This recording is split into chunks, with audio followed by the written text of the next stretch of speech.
Hello, friends and well wishers. We are on the show Talk with Alokita on Radio Panipuri.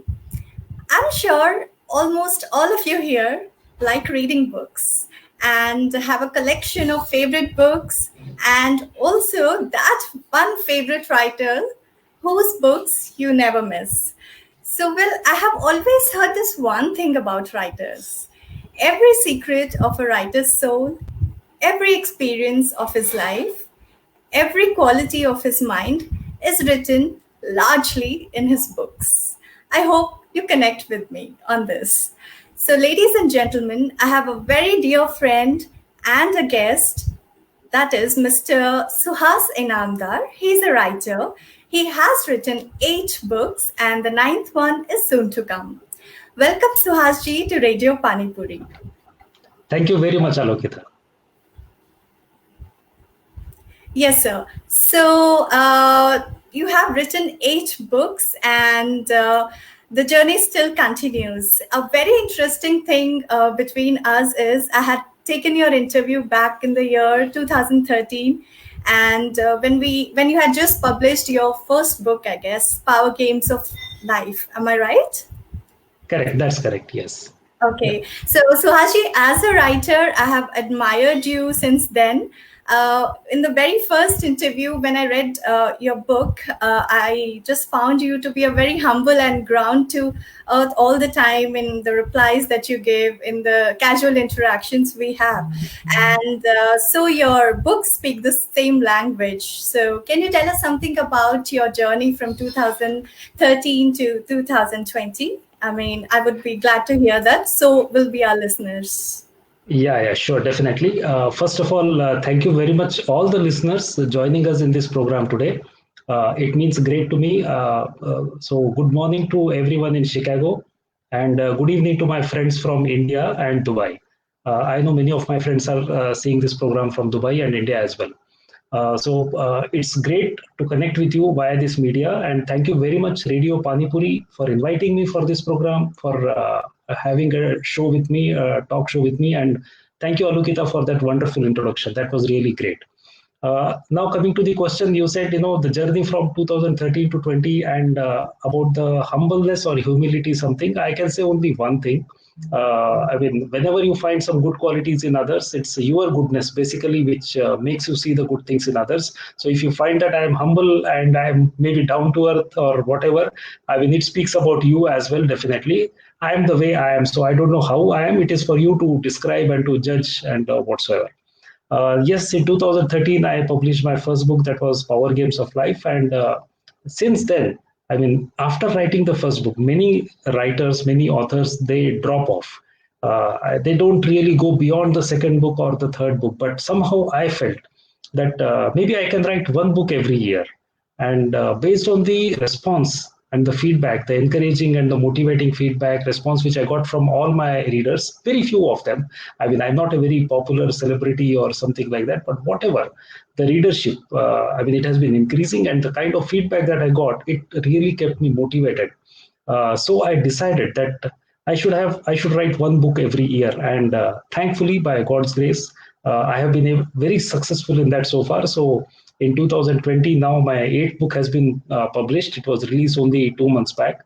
And my 9th book, which will be released in May 2021, it's almost 40% complete. I'm scripting that still. So that's the journey. It's very exciting. It has been very exciting all along. Wow, that's wonderful. And can I know something about all of your books? Because I know in detail about the Power Games of Life, the story of friends, and how they, spend their childhood, and then how the career takes place, and that beautiful story. So how about the next collections, like the second one? And if you could tell us something about those books. Yeah, I would definitely love to. And I have a difficult task that I have to just really make it so precise that I don't take maybe half a minute or more for every book, because otherwise the program will run too long and it might get boring also. Time is limited for us. So I can say just, 1 or 2 minutes about all my 8 books. So first books is about happiness. I mean, this is one thing that every book has got a theme so far. It's as has been mentioned earlier, all my books, they harbor on the ideologies of motivation, success, happiness, and philosophy. So you will find these four ingredients in different combinations in all the books. Plus, there is a social message at the end of it. These books are all readable by age group of 8 to 80. There is absolute zero vulgarity in these books, so anybody can read it. You will find some kind of a positive message coming out of it, a social message also coming, and it's interesting fictional plots. They are all fictional stories. The first book is about happiness, and it says that happiness is not a prerogative of rich and powerful. Every successful person need not be happy, and every the knowledgeable person, also successful, powerful person, every rich person, he may or may not be happy. Happiness generally comes from simplicity in life. So it talks about the four childhood friends who grow up and take different professions, and then they realize, they meet at the age of 60 and evaluate how the life has treated them, and they find that one becomes a minister, very powerful; one becomes an industrialist, he is very rich, of course; one becomes a motivational speaker who motivates the people around the world, corporates and all that; and the fourth one is a humble teacher in the village. He goes to his native village and teaches children free of cost. So at the age of 60, when the life has given all of them enough of ups and downs, they meet and they evaluate, and they find that the person who is a teacher is probably the happiest among them all. So this book, particular one, The Power Games of Life, is centered on the subject of happiness. The second book was Altered Destiny, and this was released in 2014. It talks about the power of positive thinking and the subconscious mind. Now, many of us have probably heard, but not in detail, about something called subconscious power of mind, which we all possess. This subconscious mind is 30,000 times more powerful than the conscious mind. The only problem is it is not in our control. There is a methodology to get it under control and to harness its power. So it is about a jailer, a middle-aged jailer who is benevolent, who is who wants to reform all the prisoners once their punishment term is over and they go out from the jail, and he wants to rehabilitate their life. So one day, a very dreaded terrorist is lodged in his jail, and who has done a lot of international kind of crime and everything. So this jailer, at that time, he comes to know about this power of positive thinking and the subconscious mind. So he decides that he will reform this terrorist through his power of positive thinking and the subconscious mind. And then, of course, halfway through the book, the terrorist, he escapes from the prison, and there are a lot of action, adventures, and all that at the end, reaching to the climax. So the reader has to decide whether it really worked or not worked. So that I will not reveal or spill the beats here. The third book was in 2015, that is Return Journey of a Stranger. This book is about two things. One is never give up. This book tells a message that never give up in the adversities of life, because everyone faces adverse situations. The point is that one should not give up and always remain enthusiastic. So this is about a 12-year-old boy from slums in Mumbai who accidentally happens to be at a murder scene, and by his child kind of mentality, he thinks that he will be accused of that murder, and he escapes to Delhi. He sits in a train unknowingly, and the train takes him to Delhi, and then a very rough and a difficult life starts for him, because he's illiterate, he doesn't know anything, and he's in a faraway place where he has not stepped out of his slums earlier anytime. But then, with his efforts, with his hard work, he starts. He learns how to read and write at the age of 18, and then at the age of 24, he starts working as a office boy in a real estate company, and then gradually he becomes a CEO of that company. The problem comes is when the company in Delhi, they tell him to demolish the same slums in which he had grown in his childhood. So would he go back or not? If there is a murder charge against him, then what happens to that? That is a suspense. That is what I leave it unsaid here. The fourth book is Life Version 2. This book's very different subject. It is about death. I mean, all of us know that we are going to die one day or other, but no one thinks of our death particularly. So this is one thing. And so this person, the hero of the story, 60-year-old Abhijit Deshmukh, he's a big industrialist, a very satisfied person in his personal life as well as professional life, chain of industries, and very happy. An astrologer tells him one day, he believes in astrology, by the way, an astrologer tells him that he's going to die within 6 months. So how the life changes for him, how he perceives the life, how the things appear to him, how his outlook changes towards life. So this is what the book is about, half the book. And then at the interval, half of the book suddenly, the time when he's supposed to die, he doesn't die. So then the real fun starts, the real problem starts. He starts thinking whether he's an unwanted guest in this world, and why he did not die. And when he starts investigating why the astrologer's prediction has gone wrong, he stumbles upon something very sinister plot. So that's the climax and the suspense part of the story. So it's very interesting as well. The fifth book is Evolving Paradigms of Life.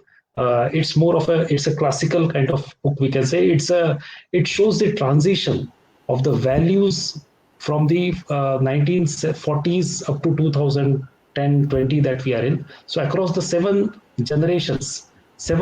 I mean 7 decades and 5 generations, how the values have changed in the society. I mean, for example, technology has improved very much. The financial conditions of people have changed. The values of the people have changed very much. So, how the life has generally changed across all this is from the eyes of a person who is of the age 10 in the first chapter and who reaches at the age of 80 by the end of the book. So, these are all the chronicle of the entire thing is narrated in this. The sixth book is The Second Chance. It talks about professional ethics. Now, this is something which is a big problem which is faced by all the professions, all the fields today. That the professional ethics, I mean, you may be skilled at your job, but ethics also equally count. You have to have good ethics. So, this particular concept was narrated in a very nice way. In the three professions have been taken. One is a journalist, one is a doctor, and one is a lawyer. So these three people, they friends, they start their life together, and they get swayed from the righteous path, and they indulge in all the illegal kind of things, and then those things really, I mean, they are in trouble. And by the time they reform, their sins already catch up with them. So they take a lot of efforts they have to make to come out from that. So that's about the second chance. And the seventh book was My Friend Ginny. It's about a simple, middle-aged, middle-class person who stumbles upon a very magical power one day. He finds a ring, and when he rubs the ring, a genie comes out, and genie says, "Okay, tell me whatever you want, I will grant you." So, what all happens? How the common man's life changes when something like this suddenly happens to him? This is all the book about. So, this book tells some two, three very salient points. One, there is no age to stop learning. You can learn at any age. One. Second, your self confidence is very important, whatever you do. And the third thing is that you need to be positive and optimistic at all the time. So this is something about it. And the last book, the eighth book, which was released recently, which is The Last Evidence. This talks about, yeah, so this talks about a person who has been reformed and who leads a good life, but he was a criminal earlier in earlier part of his life. So when he is about to be rewarded and about to be, given a recognition for all his good deeds in the society, the earlier sins catch up with him, and the investigation reaches his doorstep.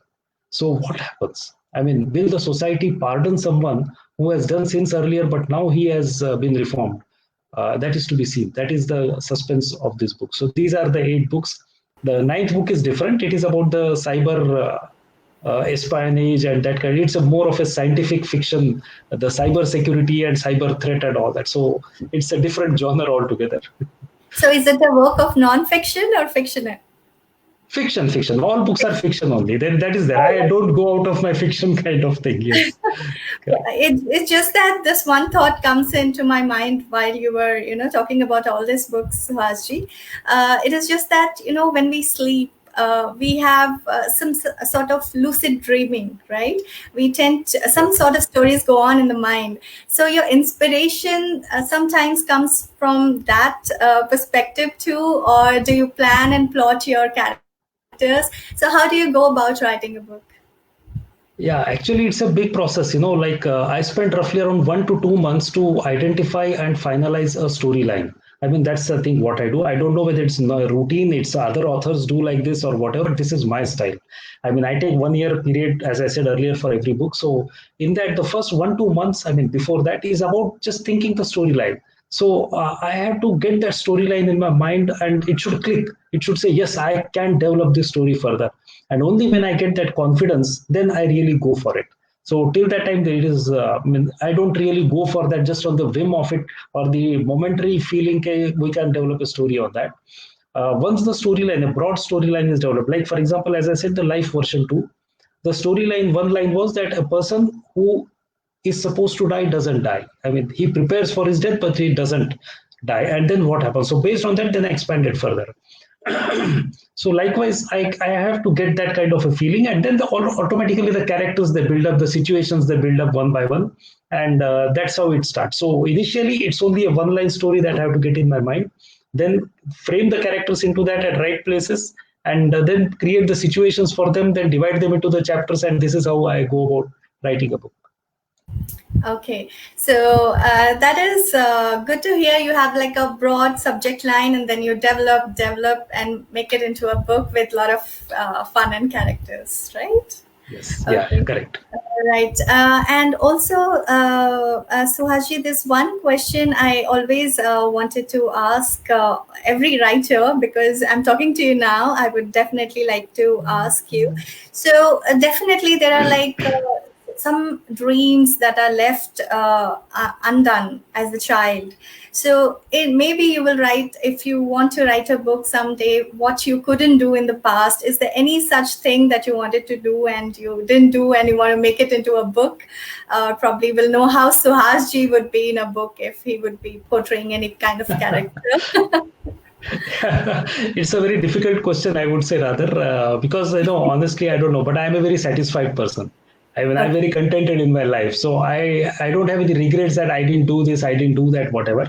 But just to tell you, I mean, like how the life has been for me, there are three or four major things that have happened. This is not exactly probably answering your question, but giving you some insight. In 1987, I was selected as a pilot officer in Indian Air Force, but I did not join because in my life, I was not destined to be a pilot officer. Then I became electrical engineer, and I worked in industries for almost 15 years. And yes, I enjoyed that life also. So that was my one way of life. And then suddenly there was a change. I joined into the facilities management. So that totally changed. It's from electrical engineer, hardcore maintenance job, manufacturing job, industries. I went into the facilities management, and now for last almost like say 14 years again I am into that. And then I started writing books. So I have another personality of an author from 2013 onwards. And recently I started my YouTube channel as well. So I'm having some YouTube videos also. So life has been fairly interesting for me. And coming to your question, probably if like all my books, one thing is there. I mean, as I said earlier, that they are readable by all age groups, and simplicity is the hallmark of all my books. No complex and no very complicated language or anything. Very simple, everything. Uh, every reader is bound to find some similarity between his own life experiences or someone known to him in my every book. So this is for sure it is there, and more so it will be in the my fifth book of Evolving Paradigms of Life. So when you read the book, and this has been the feedback which is given by many of my readers, that they definitely relate to some situations or some circumstances where they feel, oh, it happened to me as well. So these things are there in all my books. So I don't think there is any separate need for me to write something which I could not do in my life or whatsoever. Yeah, very well said, Suhasji. I think I would also like to tell our listeners at this point in time that, like you said, we all are connected. What happens in one person's life, some ways happens to others at some other point in time, right? So we all are connected, Correct. and there is a show, upcoming show, a talk with Alokita, wherein we will cover topics like gratitude, wherein we will invite guests, writers, and artists, and we will talk about what would be the different motivation factors they have, and what made them turn into artists and eminent person in their life, and all those similar things that we all are connected with. We will be speaking to our guests in that particular show. So, just an information to our listeners.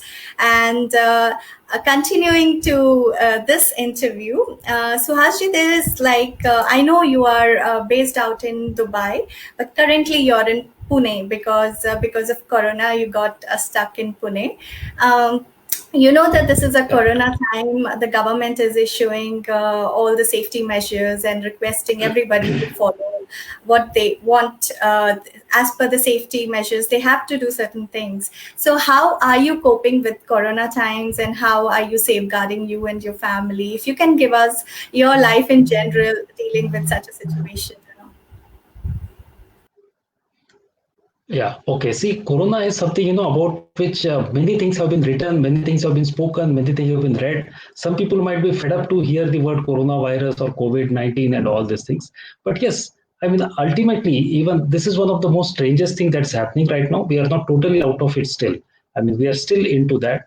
But the funny part is that even today, the world is divided in two. There are some people who believe that this is a serious pandemic. This needs to be treated with a lot of respect and attention and a lot of care.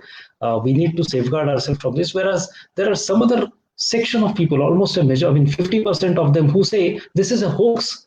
I mean, guys, this is just a mortality rate of 2% and 3%, and many diseases are like this. So you don't need to really worry. This is, take some steam and something. So this is something which is very surprising. But one thing is sure, this has shaken up the world. This has shaken up the way we live. I mean, there is no industry, there is no sector, there is no life, there is no soul which is untouched because of this pandemic now for the last 5 months.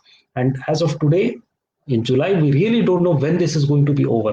There are only estimations, there are anticipations, there is a wishful thinking, but no one, no powerful nation, no powerful leader, nobody can today say, no scientist, even for that matter, is able to say when and how it is going to be over. Now, this period has been very difficult for many people, of course. I mean, thankfully, those who have some kind of a stability, the financial stability in life, they survived. They, I mean, continue to manage very well. But the people world over, I mean, including in US or in India, the unemployment rate shot up. There were many people who struggled to earn their livelihood during this period and all. But across, one thing is there that this has really made people look at the life in a very different manner. I mean, for me particularly, I am very lucky that I could spend time with my family in my home in India. We are exercising every precaution that we can do because I believe that at one stage the governments give up. I mean, it's not their fault because they need to run the economies. So what they do is they just give up and they say, guys, there is enough kind of enlightenment and awareness that has been given to you. Now it is up to you to take care. You have to take care about your own life and your own safety. The government is no more responsible, and that's how they will be doing. So what we have done, I mean, that we have maintained, I mean, very peace at house. I mean, we distributed the work that, like every other household has been doing. There are no maids, so we saw how the life is, without a maid. And then we learned many things in the household work, kind of the course that we do and all that. And we remain positive, in fact, because I'm now speeding up my story writing, or my ninth book writing and all, and I'm working from home, by the way. My office work is also happening. But I know one thing, that somewhere the HR people around the world, they are going to ask this question after this is over, whenever it gets over, that what have you done in this lockdown period? And people have to justify themselves while giving an answer on this, because this is a wonderful opportunity. This is a calamity, fine. This is an adversity, everyone knows, but then this can be utilized. Even today, it is not late. So learn a new skill, learn at least nothing, if not maybe just improve your health. There is no end to improving health. You can do minimum yoga, do some basic exercises, go for some walking around the house, inside the house, whatever, but you can definitely be in a better shape than what you were yesterday or today. And that, if nobody takes an effort to do that, then he is guilty about that. So read something, do improve your health, and learn the new skills which will equip you for a better tomorrow. And that's what I have been doing, and that's what I would suggest all the viewers and the listeners as well. Absolutely. Wasting time is not the solution. We need Not the to solution. get up and start working, learn new things, and make life more Correct. beautiful. I think Yes. that is wonderful. So, in the future, maybe we will see a book from you on this subject or not. Yeah, yeah, definitely. In fact, I'm just planning still. I mean, I don't want to spill the beans and again like reveal the secret, but the ninth book will end with a a forecasting. It will be a situation in 2019 end when some intelligence agencies around the world will speculate that there is something big going to happen. And then my 10th book probably will go into the details of the pandemic itself and the experiences that the world has faced. So that is what my plan is right now. But the ninth book has more of the things like the cryptocurrency and the big algorithms, the artificial intelligence. See, now all of us hear these words. Some people know better about it. Some people only hear up to a limited extent, whatever. But this book is for a common man. I mean, these concepts, how they relate, what exactly do they mean? This is described in a fictional plot and in a very simple language which a common man will understand about all these things. So it will be very interesting and very enlightening about the technology as well. So this is the nice book with a lot of some suspense and action thrills and all that. Okay, wonderful, Sitesh ji. And I would like to do like an ending question, maybe. What is your message to the aspiring writers and the youngsters out there? Do you have any message for them? And also, probably, if you can let me know what is your favorite book and that you might have read many times and probably you might have got inspiration from. Yeah, sorry, Alokita, your link was actually broken for certain types. So can you just repeat the question, please? Yeah, yeah, definitely. I was just asking what would be your message for the aspiring writers and the youngsters out there. Also, if you can tell Okay. us something about your favorite book and your favorite writer. Okay, right. Yeah. Yeah. Okay. For aspiring writers, my message is very simple. Please write. Everyone has a story to tell. I think this is a tagline of one of the publishers. I don't know. I don't want to name him also, but this is a very good tagline which I like. It says, everyone has a story to tell. Everyone. So why not you tell your stories? To tell the stories. I mean, earlier publishing a book was very difficult. It was restricted to only some elite few, but now it is fairly easy process. Maybe sometime another session I can explain the process if required. If there is a demand for that, I would be very happy to do so because I published 8 books already. So good or bad, but I'm doing it. So definitely it is good. You write, and the process for that is very simple. First, have an idea in your mind what you are going to write. Develop the story, develop the characters, and then develop the situations and start writing. You will fail initially. There is no doubt. Any field. Has anyone learned cycling without falling down? Has anyone started walking without falling down? No. Similarly, the same goes with writing as well. So write first few pages, you will not like it, no problem, fine. But that's your reference. You need to improve from that there on, and then you can. It's writing is a. I mean, it's a passion. Once you start really writing something good which you enjoy, which others enjoy, then it becomes a. It's a great hobby. You can indulge into that. You can go into.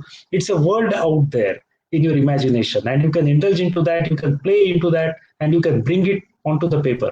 So all aspiring writers, I would say, please take up the courage. Write once, write twice. Maybe you don't like it. Write 3 times, write 4 times. There are many examples. And like Thomas Alva Edison, there's one example which every management class, management workshop, and everyone gives. He failed 1,193 times while making a bulb.